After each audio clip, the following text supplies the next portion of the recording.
નમસ્કાર વિદ્યાર્થી મિત્રો, સ્વાગત છે તમારું ફરીથી એકવાર આપણી યુટ્યુબ ચેનલ સ્ટડી વિથ જનમ શર્મા.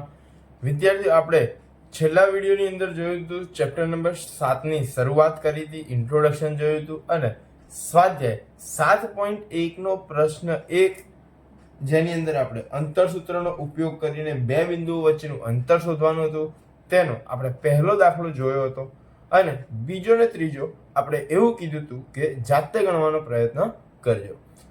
આજે હું એ બીજો અને ત્રીજો સોલ્વ કરાવું છું, તો ધ્યાનથી જોવા માટે એકદમ ધ્યાનથી જુઓ. શરૂઆત કરીએ દાખલા નંબર 2 થી. દાખલા નંબર 2 ની અંદર બિંદુ એ આપણને આપેલું છે -5 7 અને બી બિંદુ આપ્યું છે -1 3. સૌથી પહેલું કામ આપણું શું? તો સૌથી પહેલું કામ આપણું એ કે આપણે સૂત્ર મૂકી દેવાનું, અંતર સૂત્ર. તો ab નો વર્ગ બરાબર x1 - x2 નો વર્ગ વત્તા y1 - y2 નો વર્ગ. હવે આપણે શું કરીશું? x1 કેટલા? -5, તો -5 મૂકી દઈએ. આ માઇનસ અને અહીંયા -1, તો માઇનસ શું થઈ જશે? +1. તો આપણે અહીંયા આગળ એનો વર્ગ પ્લસ y1 કેટલા છે આપણા? 7 - y2 3 અને એનો વર્ગ. ચલો, -4 જવાબ આવશે. -5 માંથી 1 જાય તો -4. -4 નો વર્ગ એટલે માઇનસ પ્લસ અને ચોકું 16 પ્લસ અહીંયા 7 માંથી 3 જાય તો 4 વધે ને 4 નો વર્ગ એટલે ચોકું 16. ચલો, તો આપણો AB નો વર્ગ કેટલો આવી ગયો? 16 અને 16 32. હવે આપણે એનું શું થઈ જાય? વર્ગમૂળ 32. વર્ગમૂળ 32 નો એવા કયા બે અવયવ પડે કે જેનો કોઈ એક સંખ્યાનો વર્ગમૂળ થતું હોય, વર્ગમૂળ નીકળતું હોય? તો આપણે થશે 16 દુ, એટલે કે આપણો AB કેટલો આવી જશે? 16 નું વર્ગમૂળ નીકળે તો 4 વર્ગમૂળમાં 2 આપણો આવી જશે જવાબ. અને હવે આપણે જોઈએ દાખલા નંબર 3. દાખલા નંબર 3 ની રકમ શું છે? AB અને -a - b. તો જ્યારે આવું આપ્યું હોય ત્યારે અહીંયા આપણે જે બિંદુ ધારવાના છે એને P અને Q ધારી લેવાના. બીજા કોઈ બી જે નામ આપ્યા હોય એના સિવાયના ધારી લેવાના.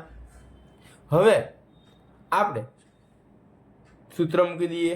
PQ નો સ્ક્વેર બરાબર x1 - x2 નો વર્ગ વત્તા y1 - y2 એનો વર્ગ. ચલો, x1 કેટલા છે? તો a અને x2 - a, તો a પ્લસ a એનો વર્ગ વત્તા એવી જ રીતે અહીંયા આગળ તો b પ્લસ b એનો વર્ગ એટલે શું થઈ જાય? 2a નો વર્ગ વત્તા 2b નો વર્ગ. હવે અહીંયા 2a નો વર્ગ છે એટલે 2 નો પણ વર્ગ અને a નો પણ વર્ગ, તો 2 દુ 4a વત્તા 4b બંનેના વર્ગ હશે. ચલો, આ તો શું આવી ગયું આપણું? PQ સ્ક્વેર આવ્યું. તો એકલું PQ જોઈતું હોય તો આ બંને 4 છે એનો વર્ગમૂળ નીકળી જાય. શું નીકળી જાય? 2. 4 ને કોમન કાઢીને આપણે એનું વર્ગમૂળ કાઢી લઈએ 2. તો કૌંસની અંદર શું રહેશે? a square plus b square. તો આ આવી ગયો આપણો દાખલા નંબર 3 નો જવાબ. તો વિદ્યાર્થીઓ, એકદમ સરળ હતું. હવે આપણે જોઈશું પ્રશ્ન નંબર 2. પ્રશ્ન નંબર 2 ની રકમ શું છે? કે બિંદુ 0 0 અને 36 15 વચ્ચેનું અંતર શોધો. આપણને બંને બિંદુઓ આપી દીધા છે.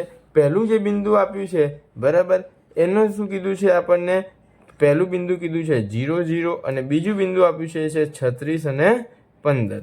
તો આપણે આને કહી દઈએ a અને આને કહી દઈએ b. ચલો, ab નો વર્ગ બરાબર x1 - x2 એનો વર્ગ વત્તા y1 - y2 એનો વર્ગ.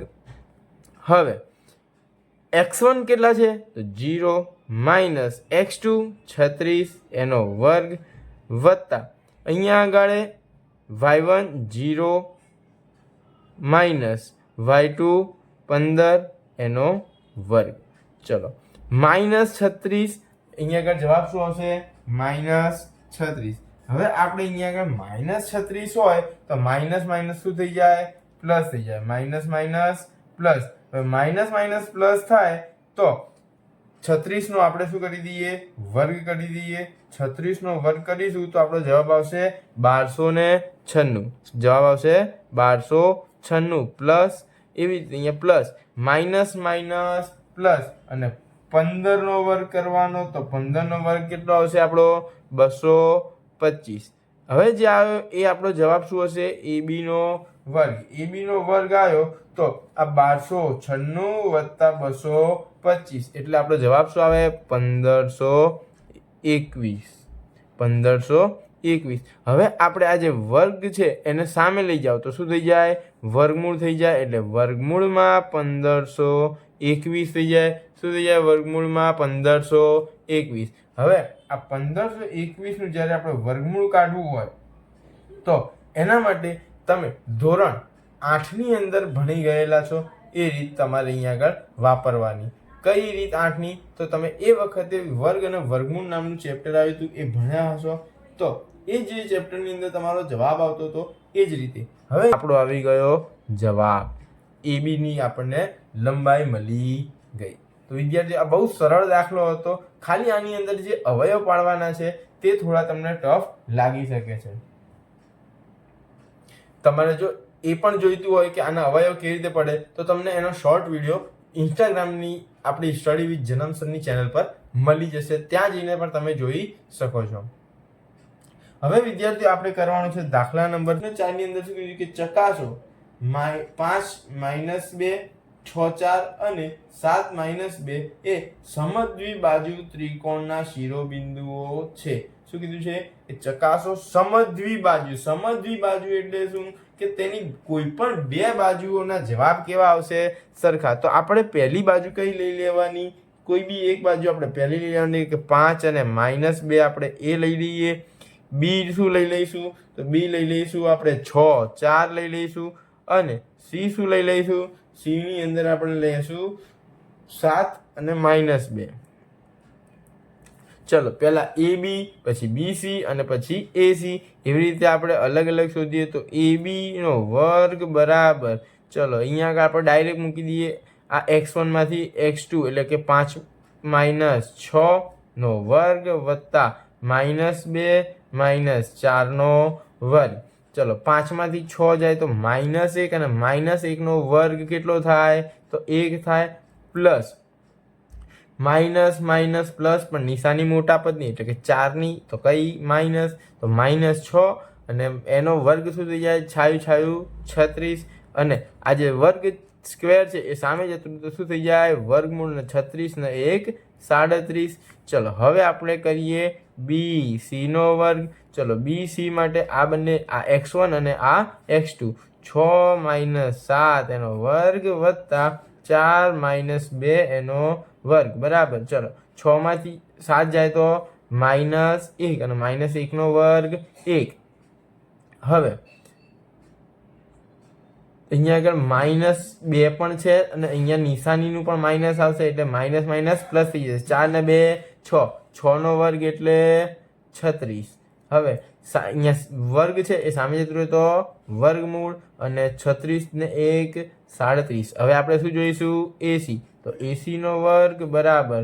ચલો AC એટલે આ x1 આ x2 આ y1 અને આ y2 તો 5 માઇનસ 7 નો વર્ગ વત્તા માઇનસ 2 માઇનસ માઇનસ પ્લસ 2 એનો વર્ગ. ચલો 5 માંથી 2 7 જાય તો માઇનસ 2 અને માઇનસ 2 નો વર્ગ પ્લસ 4 પ્લસ એમનું એમ માઇનસ 2 પ્લસ 2 0 અને 0 નો વર્ગ 0. તો અહીંયા આગળ શું આવશે વર્ગમૂળમાં 4. તો આપણે જોઈએ છીએ કે કોઈ બે બાજુઓ કેવી આવી સરખી આવી પણ ત્રીજી બાજુ કેવી આવી અલગ આવી. તો એનો મતલબ એ કે આ જે ત્રિકોણ છે અહીંયા આપણે એક રફ ત્રિકોણ દોરી જોઈએ કે આ જે ત્રિકોણ છે એ ત્રિકોણ A B અને C. તો AB અને ABC આ બંને બાજુ કેવી છે સરખી છે, જ્યારે ત્રીજી બાજુ કેવી છે અલગ છે બરાબર. તો વિદ્યાર્થીઓ આ છે આપણો પ્રશ્ન નંબર 4. આઈ હોપ વિદ્યાર્થીઓ કે તમને સમજણ પડી હશે. જો વિદ્યાર્થીઓ સમજણ પડી હોય તો વિડીયોને લાઈક કરો, ચેનલને સબસ્ક્રાઇબ કરો અને તમારા અન્ય વિદ્યાર્થીઓ સાથે શેર પણ કરો.